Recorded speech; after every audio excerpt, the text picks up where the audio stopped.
স্বজনহীন জীবনেও দেশবাসী আমার স্বজন। আল্লাহ আমার একমাত্র ভরসা।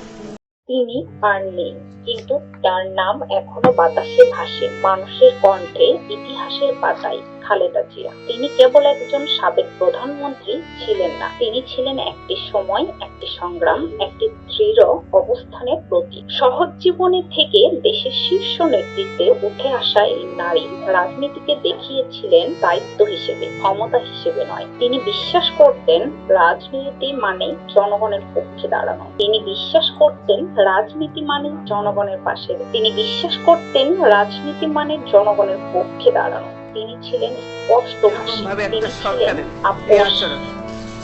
ওনারা ধাক্কা দিয়ে আমাকে গাড়িতে উঠিয়েছেন। আমি এর বিচারের ভার মহান আল্লাহ ও প্রিয় দেশবাসীর উপর ছেড়ে দিলাম।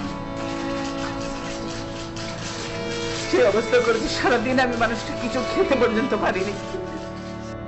চাপের মুখে নতি স্বীকার করা তার স্বভাব ছিল না। কারাগার, অসুস্থতা, একাকিত্ব সবকিছুর মাঝেও তিনি মাথা উঁচু করে থেকেছেন। অনেকে তাকে ভালোবেসেছে, অনেকে তার সঙ্গে দ্বিমত পোষণ করেছে। কেউ অস্বীকার করতে পারেনি তার সাহস, তার দৃঢ়তা, তার নেতৃত্বের শক্তি। ব্যক্তিগত জীবনে তিনি ছিলেন একজন স্ত্রী, একজন মা, যিনি কষ্ট সহ্য করেছেন নীরবে, কিন্তু আদর্শ ছাড়েননি কখনো। কিন্তু তার রেখে যাওয়া প্রভাব রয়ে, তার কণ্ঠ স্তব্ধ, কিন্তু তার সংগ্রামের গল্প এখনো কথা বলে।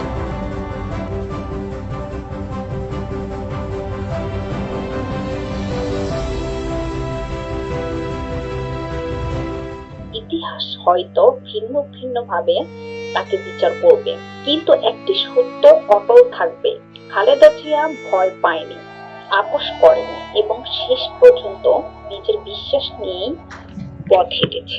তিনি চলে গেছেন, কিন্তু একটি অধ্যায় শেষ হলেও একটি স্মৃতি কখনো মুছে যায় না।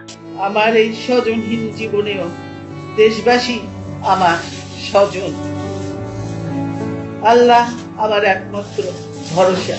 আমি যেমন থাকি, যেখানেই থাকি, যতক্ষণ বেঁচে থাকবো দেশবাসীকে ছেড়ে যাব না। প্রিয় দেশবাসীর প্রতি আমার আবেদন, আমাকে আপনাদের থেকে বিচ্ছিন্ন করার চেষ্টা হলেও বিশ্বাস করবেন আমি আপনাদের সঙ্গেই আছি।